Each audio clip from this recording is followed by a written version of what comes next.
Notre invité politique ce matin, c'est Alexis Corbière. Bonjour, merci d'être avec nous, député de la France Insoumise de Seine-Saint-Denis et porte-parole de Jean-Luc Mélenchon. Et face à vous, Frédéric Delpech du service politique d'LCI. On va parler bien sûr de ce projet de loi sur le pass sanitaire. Il a été adopté en fin de journée hier par le Conseil des ministres, vote en séance demain à l'Assemblée nationale. Alors on sait que la France Insoumise est contre. Est-ce que c'est une opposition radicale ou est-ce que vous êtes prêt quand même à faire des amendements pour ajuster, améliorer un petit peu le texte? On va présenter des amendements. Depuis le début dans ces dossiers, je parle du dossier Covid, on est force de proposition. On a présenté 11 projets de loi différents. Je le dis parce que souvent, je pense à des gens qui sont souvent un peu agressifs dans la communication, comme le ministre Véran, dit la France Insoumise, vous ne proposez rien, ne voulant pas entendre ce que nous proposons. Là encore, sur ce projet de loi... Alors vous proposez quoi? Attendez, mais d'abord, sur ce projet de loi, nous proposons des amendements. Que dit le texte? Fondamentalement, qu'est-ce que c'est qui est le plus important? C'est qu'il veut mettre en place, en vérité, même s'il y a une forme d'hypocrisie, une vaccination obligatoire. C'est-à-dire que si vous ne vous vaccinez pas, l'ensemble de la vie courante vous sera quasiment interdit. Donc ce que nous allons proposer, nous, c'est des amendements notamment qui visent à empêcher cela, empêcher le fait qu'on vous licencie tout simplement, parce qu'à ce stade, vous avez des questions que vous posez par rapport à la vaccination, et il y a une menace qui pèse sur certains salariés. Et nombre de questions vont là-dedans. Et puis après, nous continuons à proposer, et peut-être qu'on va venir dans nos échanges aussi, des propositions comme quoi, que ce soit des purificateurs d'air qui soient généralisés dans nombre de lieux pour qu'on ait des alternatives à ça, éviter éventuellement qu'on se retrouve tous après avoir dit qu'il faut faire attention à se concentrer dans les transports en commun. Je ne sais pas si vous l'avez pris dernièrement, le métro à Paris. Souvent. On est serré dans le métro. C'est un des paradoxes. C'est-à-dire qu'on a un président qui est très martial, mais dans la vie courante des gens, aucune mesure n'est prise pour aller travailler, pour circuler, pour être en sécurité. Pardon. Pour être très précis et très clair sur le texte, qu'est-ce qui vous pose problème? L'ensemble du texte où on va décortiquer, est-ce que c'est la vaccination obligatoire pour les soignants, l'élargissement du pass sanitaire ou l'isolement des malades? Est-ce que les trois vous rejetez ou il y a une mesure qui vous paraît la plus... On est opposé à ce que vous venez de décrire, mais d'abord, pour clarifier le débat, parce que le débat il est compliqué, nous ne sommes pas opposés à la vaccination. Que les choses soient claires, sans ramener les choses à ma personne. Moi, je suis vacciné. Vous êtes tous vaccinés dans le groupe j'invite mes proches à se vacciner, mes enfants, sans rentrer dans le détail, et mes amis, etc. Il faut se vacciner. Maintenant, une fois qu'on a dit ça, il y a beaucoup de nos concitoyens, pour des tas de raisons, et qui ne sont pas des gens furieux, qui ne sont pas des gens obscurantistes. Il peut y exister, bien entendu, des gens après qui partent dans des théories plus compliquées, mais qui ont des réticences, qui hésitent, etc. Et c'est pas d'un seul coup. Après avoir dit l'inverse, je tiens à rappeler d'abord que ce qui dégrade aussi le climat, c'est que le président de la République et les responsables politiques ont répété qu'il n'y aurait pas de vaccination obligatoire. D'un seul coup, on a un président de la République qui a pris la parole il y a quelques jours pour mettre en place une forme d'obligation. Ben oui, mais il s'adapte aussi à une situation qui parfois nous échappe. Ce variant Delta qui finalement est extrêmement contagieux. Est-ce qu'il ne faut pas justement s'adapter un peu au jour le jour? Ce virus, on le maîtrise encore mal. Est-ce que c'est pourquoi il faut rentrer dans le détail. Il faut rentrer dans le détail. Qu'il faille s'adapter, oui, mais ce gouvernement ne s'est pas beaucoup adapté. Je rappelle qu'il a couru derrière les événements plus que véritablement il a pris la main. Et Jean-Luc Mélenchon a fait une conférence de presse assez longue là-dessus. Que les choses soient claires, parce que c'est facile de dire on s'adapte.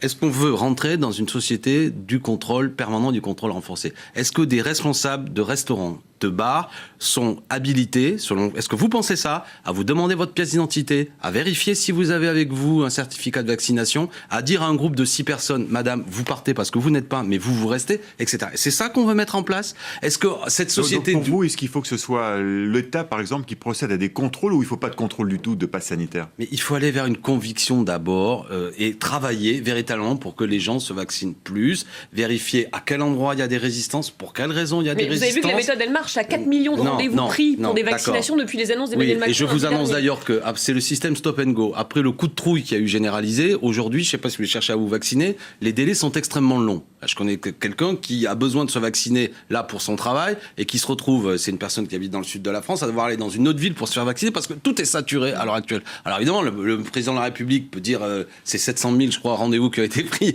après sa communication, mais ça ne règle pas le problème d'une saturation du système de vaccination qui n'arrive pas même concrètement, c'est aussi un des problèmes, à répondre à la demande présidentielle, si je puis dire. Donc on est là quand même quelque chose qui marche sur la tête. Et je perds le fil de nos échanges. Vous dites en gros, est-ce qu'il faut vraiment renoncer totalement à un pass sanitaire ou il faut que ce soit l'État qui procède à des contrôles? Mais il faut, si on est comme moi, convaincu que la vaccination sert à quelque chose. Posons-nous la question de qui ne se vaccine pas ou pas bien. Moi, je suis élu de Seine-Saint-Denis. J'observe qu'en Seine-Saint-Denis, il y a moins de vaccination. Mais j'observe aussi qu'en Seine-Saint-Denis, il y a plus de gens qui sont en situation sociale défavorisée, qui sont éloignés de santé de manière générale, hein, que ce soit pour les enfants, la vue dans les écoles, on n'a pas de médecins scolaires, etc. Donc peut-être qu'il faut aussi se poser la question d'avoir des centres de vaccination un peu plus ciblés dans les endroits où il y a moins de vaccination. Par exemple, il faut convaincre et progressivement, quand même, on est sur un taux de vaccination qui ne cesse d'augmenter depuis des mois et pas raconter. La majorité des Français a reçu une première dose. Oui, ça progresse, ça avance. On a parlé, par exemple, on a désigné, certains se sont permis de les montrer du doigt comme étant responsables du problème. Nos personnels de santé sont quand même assez vaccinés et ils le sont beaucoup plus que la moyenne et cela progresse. Pas suffisamment. Pas suffisamment. Pour quelle raison pas suffisamment? Parce que aussi, premièrement, ça prend du temps. Les chiffres sur lesquels on a parlé, bien sûr, n'étaient pas des chiffres toujours très rigoureux. Il y avait des chiffres de l'assurance maladie qui ne tenaient pas en compte des vaccinations des personnels soignants. Donc vous êtes contre la vaccination obligatoire des soignants? Oui, mais la vaccination obligatoire ça n'existe pas, la vaccination obligatoire. Il y a d'ailleurs quasiment personne. Mais il y a personne qui la met en place. Il y a aucun pays démocratique qui met en place la vaccination obligatoire. Vous allez licencier des gens parce qu'ils ne sont pas vaccinés. Tout ça n'est pas sérieux. Donc vous votez contre le texte à ce stade, et vous en appelez au Conseil constitutionnel. Oui. Alors pourquoi? Qu'est-ce que va dire de plus le Conseil à votre avis? Parce que nous pensons qu'il y a des libertés publiques fondamentales qui sont remises en cause et que le Conseil constitutionnel doit se prononcer là-dessus. Pour que nous puissions le faire, il faut qu'il y ait 60 députés. Vous le savez, la France... Le PS a dit oui aussi. Alors, on va travailler avec eux. Nous avons fait cette proposition. Et si nous arrivons à réunir le nombre de députés suffisant, nous allons saisir le Conseil constitutionnel. Car nous pensons, je vous le dis, que sur des questions de liberté fondamentale que j'évoquais tout à l'heure, à savoir que cette société du contrôle permanent qui est mise en place, où des gens qui ne sont pas habilités devront vérifier l'identité, tout ça ne tient pas. Les motifs de licenciement de nombre de gens, parce que certains employeurs seront en capacité de demander à leurs salariés de se vacciner, tout ça ne correspond pas selon le Conseil d'État a dit que ça tenait quand même. Hein. Le Conseil d'État donne un avis on va voir ce que dit le Conseil constitutionnel. Est-ce que vous trouvez logique, malgré ce qu'a dit le Conseil d'État, qu'il faut être d'une grande prudence? Par contre, quand il s'agit d'aller travailler ou de consommer, ça, il n'y a plus de problème. La décision du Conseil d'État qui nous dit qu'on peut aller dans les supermarchés pour consommer ou sur notre travail, moi, je ne comprends plus tout ça. Donc, ça mérite quand même une discussion du point de vue du droit. C'est aussi le sens de notre saisine du Conseil constitutionnel.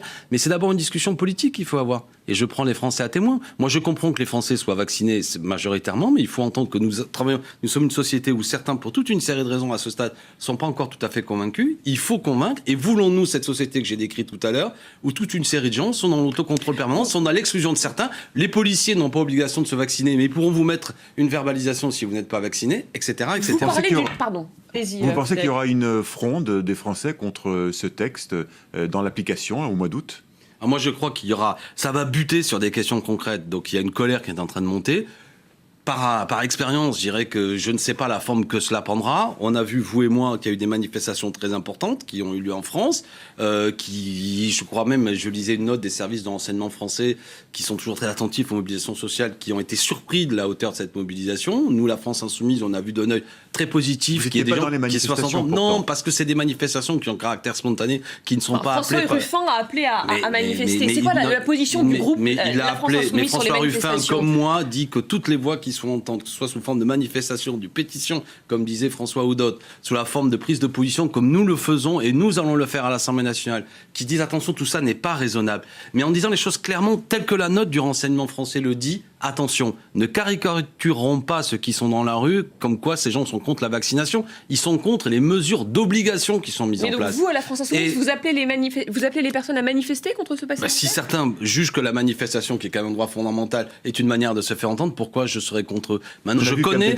Voilà, monsieur Frédéric Delpech, je connais la société de communication à laquelle nous sommes. Il y a eu des propos intolérables dans certaines de ces manifestations. Avec la Shoah, notamment. Bien entendu, que nous disons tout ça, non seulement est insupportable, mais en plus est totalement contre-productif. C'est-à-dire, et le gouvernement, avec gourmandisme, et ça en avance. C'est-à-dire, c'est toujours pareil. Plutôt que de discuter sérieusement, de dire attention, ce que vous mettez en place n'est pas des mesures qui permettent de rassurer les gens, qui permettent de convaincre. Votre parole, d'ailleurs, publique, là je m'adresse au gouvernement, est dégradée, et c'est vous qui participez aussi à la méfiance qui est en place. Est-ce que vous n'y participez pas aussi quand vous parlez d'une forme d'autoritarisme? Est-ce que vous ne participez c'est de l'autoritarisme. Pas à une forme de méfiance aussi? Non, mais ça, c'est pas... Attendez, on a le droit de dire que c'est de l'autoritarisme, que le président de la République, je n'en fais pas la liste, après avoir déclaré qu'il n'y aurait pas de vaccination obligatoire, prend la parole il y a quelques jours pour dire que désormais ce sera comme ça. Oui, ça, c'est de l'autoritarisme. Donc on est dans une dictature sanitaire comme on peut l'entendre. Non, mais ça n'a, c'est pas on n'est pas en une dictature en France, mesurons les mots. Mais il y a un autoritarisme. Et il y a aussi, comment dirais-je, il y a aussi un grand amateurisme et médiocrité de la part de ce gouvernement. Je rappelle accessoirement que les mêmes nous expliquaient qu'il fallait pas porter de masque il y a quelque temps. Les mêmes,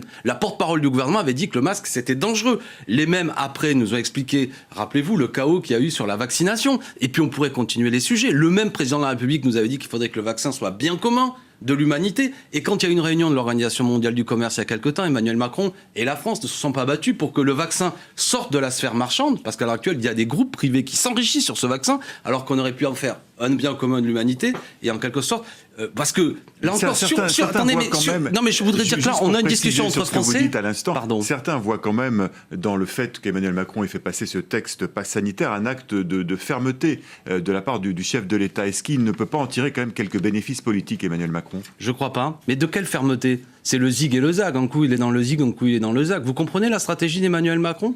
Il a dit l'inverse de ce qu'il met en place aujourd'hui. Il a été... Là, la manière dont on est sorti il y a quelques jours du premier confinement était nulle, vu qu'on y revient. Nous n'avons cessé de dire... On revient pas au confinement, là. Pardon ? Non, mais je veux dire, on revient à des mesures extrêmement sévères. Il y a eu quand même une forme de légèreté. Et quelle mesure a été prise ? Vous n'avez pas l'impression, vous, que beaucoup de gens, aujourd'hui, il y a un durcissement de la situation, que vous ne pourrez plus aller au spectacle, vous ne pourrez plus aller au restaurant enfin, vous pouvez y aller si vous êtes vacciné. C'est ça la logique, pour se protéger et protéger les autres. C'est la logique du gouvernement. Arrêtez avec ça, se protéger et protéger les autres. Ça ne fonctionne pas comme ça. Oui, c'est le but du vaccin. Mais le vaccin peut aussi, vous pouvez être vacciné et faire circuler le virus. Bon, donc c'est un peu plus compliqué que ça. Et par ailleurs, ce qui n'a pas été bien organisé de la part du gouvernement, c'est l'évolution et le variant Delta. Non, mais il y a de la part d'Emmanuel Macron, effectivement, une grande confusion. Et pour terminer, pour le dire peut-être sur ce dossier, c'est que le paradoxe, c'est que quels moyens supplémentaires ont été donnés à notre hôpital public depuis maintenant 1 an et demi qu'on est dans cette situation ? Aucun.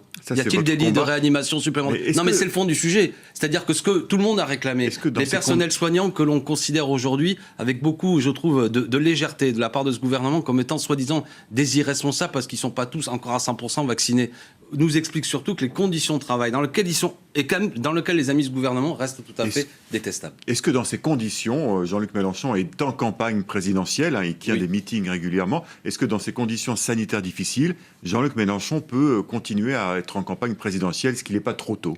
Non, au contraire. Voilà, bon, nous avons commencé tôt parce qu'il y a une grande confusion qui existe.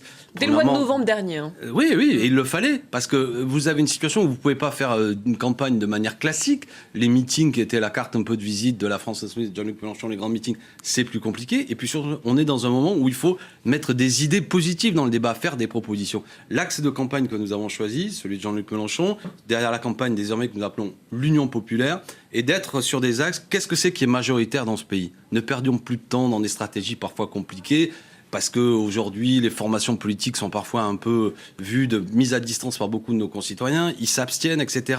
Je parle de nos concitoyens, donc qu'est-ce que c'est qui est majoritaire dans ce pays ? C'est les thèmes que nous avançons. Ce qui est majoritaire, c'est le partage des richesses. Par exemple, les Français sont... Des thèmes, mais enfin, dans les sondages, pour l'instant, Jean-Luc Mélenchon, il n'a pas le leadership à gauche, loin de là. Qui c'est qui l'a ? Personne, justement. D'accord. Non, mais donc, personne ne l'a. Il est en campagne. D'accord. Personne ne l'a. Et les autres aussi. Je veux dire, les couvertures de presse de qui vous parlez ? Anne Hidalgo n'est pas déclarée.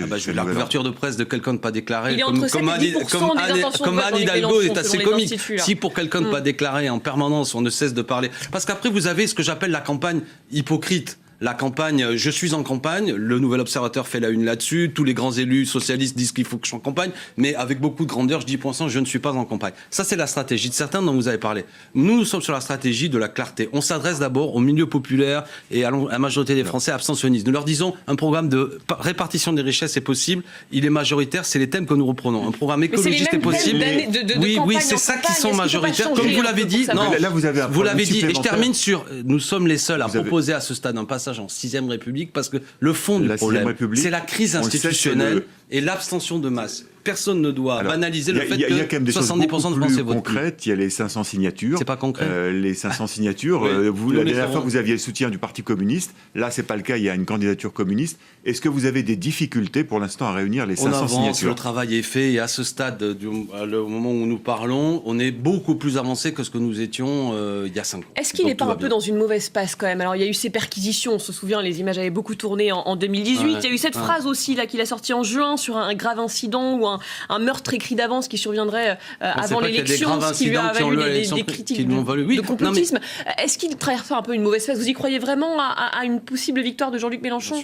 Bien sûr. D'ailleurs, la passion qui est mise à, comment dirais-je, exacerber chacun de ses propos, les déformer, les caricaturer, montre bien que c'est quelqu'un qui dérange, on va dire, de nombre de gens, de forces politiques, y compris des puissances d'argent, qui ne supportent pas la parole que nous tenons. Mais vous l'avez dit vous-même, les thèmes que nous portons dans la campagne présidentielle de cette année sont peu ou prou les mêmes que ceux d'il y a 5 ans. On avait réuni 7 millions de voix, près de 20% de nos concitoyens s'étaient retrouvés là-dedans. Ceux qui avaient voté, si vous avez aimé le Mélenchon 2017, vous adorez le Mélenchon 2022. Il a 5 ans d'expérience de plus, il a un groupe parlementaire avec lui. Il n'y a aucune chance que Jean-Luc Mélenchon s'efface derrière un autre candidat qui serait devant dans les sondages, à gauche. Il sera candidat coûte que coûte. Mais c'est ça, la vie politique, oui, il sera. Les idées que nous portons devront être coûte que coûte dans la campagne, et Jean-Luc Mélenchon est le meilleur pour les porter. Ce que nous ne ferons pas, c'est d'un seul coup faire croire que, alors que nous sommes convaincus de la pertinence de nos idées, on se retrouve derrière tel ou tel candidat dont on ne connaît pas le programme. Je voudrais terminer sur un argument, cher Frédéric Delpech, c'est que beaucoup de gens que vous avez cités tout à l'heure, soi-disant, dont on ne cesse de parler, n'ont pas de programme. Et je dis aux Français qui nous regardent, méfiez-vous des candidats et des candidates qui n'ont pas de programme. Parce que si leur seul programme, c'est mon visage et ma belle frimousse, ça ne marche pas comme ça. Et moi, je dis malheur à ceux qui croient que c'est uniquement dans une opération de communication qu'on va battre Emmanuel Macron ou éviter que Mme Le Pen prenne le pouvoir, parce que c'est ça qui m'obsède. Emmanuel Macron, on ne pourra l'emporter face à lui qu'à la loyale, en mobilisant des millions de Français majoritairement sur ce qui fait leur quotidien. Les gens veulent une meilleure rémunération. Les gens veulent que la planète ne soit pas saccagée par ce système économique. Et les gens veulent surtout un système plus démocratique. Et je vous remercie de m'avoir invité. Alexis Corbière, merci d'être venu sur notre plateau ce matin sur LCI. Merci. Allez, il est 8h15.